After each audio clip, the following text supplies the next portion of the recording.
Andhra Pradesh assembly ఎన్నికలకు ముందు రాజకీయాల్లో కుల సమీకరణలు మారుతున్నాయి. టీడీపీ పుట్టినప్పటి నుంచి అండగా ఉన్న కమ్మ సామాజిక వర్గం వాళ్ళు ఇప్పుడు వైసీపీలో చేరుతున్నారు. వైసీపీకి కొమ్ముగాసిన రెడ్లు టీడీపీలోకి జాయిన్ అవుతున్నారు. ముద్రగడ చేరికతో జనసేనకు కాపులు మద్దతిచ్చే అవకాశాలున్నాయి. గతంలో పక్కాగా ఈ కులం వాళ్ళు ఈ పార్టీని సపోర్ట్ చేస్తారని చెప్పేవాళ్ళు. కానీ ఇప్పుడు ఏ కులం నాయకులు ఏ పార్టీలో ఉంటారో తెలియడం లేదు. ఏపీలో అసెంబ్లీ ఎన్నికలు టైం దగ్గర పడుతున్న కొద్దీ రాజకీయ పార్టీల్లో కుల సమీకరణాలు మారిపోతున్నాయి. కొత్త లెక్కలు బయటకు వస్తున్నాయి.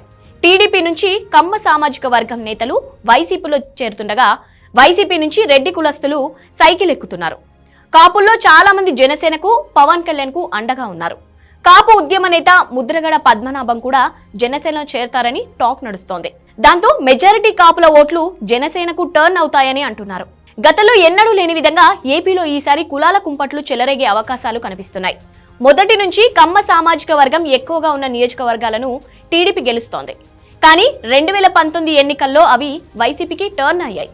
అలాగే ఈసారి కమ్మ సామాజిక వర్గం నేతలు కూడా వైసీపీలో చేరుతున్నారు. ఇందులో కొడాలి నాని, వల్లభనేని వంశీమోహన్తో పాటు దేవినేని నెహ్రూ వారసుడు అవినాష్ కూడా వైసీపీలో చేరారు.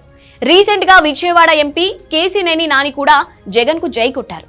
అటు రెడ్డి సామాజిక వర్గానికి చెందిన ప్రముఖ నేతలు ఎప్పుడో టీడీపీలోకి జంప్ అయ్యారు. ఆనం రామనారాయణ రెడ్డి, కోటం రెడ్డి శ్రీధర్ రెడ్డి, మేకపాటి చంద్రశేఖర్ రెడ్డి సైకిల్ ఎక్కారు. ఇప్పుడు వైసీపీ రిలీజ్ చేస్తున్న జాబితాలో టికెట్లు రాని వాళ్ళు, ఎప్పటినుంచో ఆశలు పెట్టుకున్న రెడ్డి పొలిటికల్ లీడర్లు చంద్రబాబు వెంటే నడుస్తారని, రాబోయే రోజుల్లో ఇంకా టీడీపీలోకి చేరికలు ఉన్నాయని అంటున్నారు.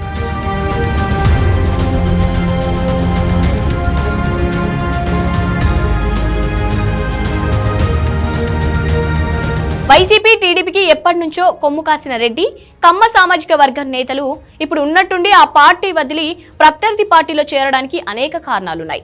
సామాజిక సమీకరణాల పేరుతో పార్టీ అధిష్టానాలు వాళ్ళకి టికెట్లు నిరాకరిస్తున్నాయి. ఇప్పటికీ వైసీపీ నుంచి 3 జాబితాలు వెలువడ్డాయి. ఇందులో కొందరు రెడ్లను పక్కన పెట్టి బీసీ ఇతర కులస్తులకు సీట్లు కేటాయించారు జగన్. అందుకే జాబితాల రిలీజ్ కార్యక్రమం పూర్తయ్యాక చాలా మంది రెడ్డి కులస్తులు టీడీపీలో చేరే అవకాశాలున్నాయని అంటున్నారు. ఏపీలో కీలక ఓటు బ్యాంక్ ఉన్న కాపు సామాజిక వర్గం మాత్రం జనసేన వైపే చూస్తోంది. పవన్ కళ్యాణ్ అదే సామాజిక వర్గానికి చెంది ఉండటం, రేపో మాపో ముద్రగడ పద్మనాభం కూడా ఆ పార్టీలో చేరుతుండటంతో కాపులంతా జనసేనకే జై కొడతారని అంటున్నారు. ప్రస్తుత పరిస్థితిలో కాపులు కమ్మోళ్లు ఏకమై టీడీపీ జనసేన కూటమికి జై కొడితే వైసీపీకి ఇబ్బందులు తప్పకపోవచ్చు. అందుకే జగన్ తెలివిగా బీసీ, ఎస్సీ, ఎస్టీ సామాజిక వర్గాల లీడర్లకు టికెట్లు ఇస్తున్నారు. మొన్నటిదాకా బీసీలు పక్కాగా టీడీపీని సపోర్ట్ చేశారు. వాళ్ళల్లో కొన్ని వర్గాలను వైసీపీ తన వైపుకు తిప్పుకుంది. కానీ వచ్చే 3 నెలల్లో జరిగే ఏపీ అసెంబ్లీ ఎన్నికల్లో ఈ కొత్త కుల సమీకరణాలు ఏ పార్టీని దెబ్బతీస్తాయో, ఏ పార్టీని గట్టెక్కిస్తాయన్నది ఆసక్తికరంగా మారింది.